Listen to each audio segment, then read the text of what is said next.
আজকে করছি mushroom fried rice. এখানে একটু এলাচ দিয়েছি আর পেঁয়াজটা ভাজছি সাদা তেলে। আর এখানে আতপ চাল আমি বয়েল করে দিলাম, সেদ্ধ করে নিই, হাফ বয়েল করে নিই। এখানে কেটে রেখেছি ব্লাঞ্চ করে রেখেছি মাশরুম, গাজর, কর্ন, ফুলকপি, এগুলো সব আমি এর মধ্যে এবার অ্যাড করব।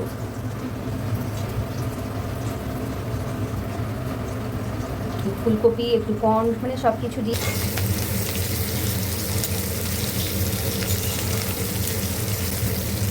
আর অবশ্যই এই ঘিটা এটা একটু দিয়েছি আমি।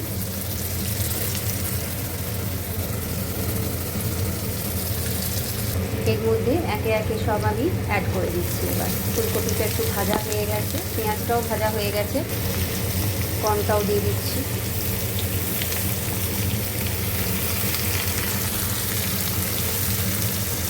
এবার ভাজা করছে আর আমি একটু দেবো এখানে ব্ল্যাক পেপার। এটাতে টেস্টটা খুব ভালো লাগে, আপনারা চাইলে অরিজিনালও দিতে পারেন, তাও ভালো লাগবে। এই আওয়াজটা চিংড়ির জন্য আসছে, তো ইগনোর করবেন, তো রান্নাঘরটা পুরো ধোঁয়া হয়ে যাবে। আর এটাতে অ্যাড করে দিলাম আমি চিনি। আমি একটু মিষ্টি মিষ্টি করছি, এটা মিষ্টি মিষ্টি ভালো লাগে পোলাওটায় দিয়ে।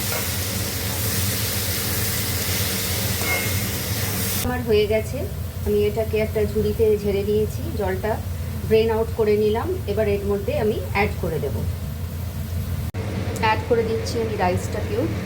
এবার ভালো করে মিক্স করে নেব। আপনারা চাইলে নোনতাও বানাতে পারেন, চিনি অ্যাড করবেন না।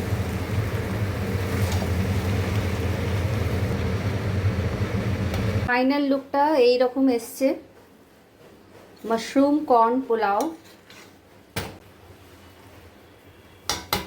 ভালো লাগলে একটা লাইক অবশ্যই করে যাবেন। Bye, tata.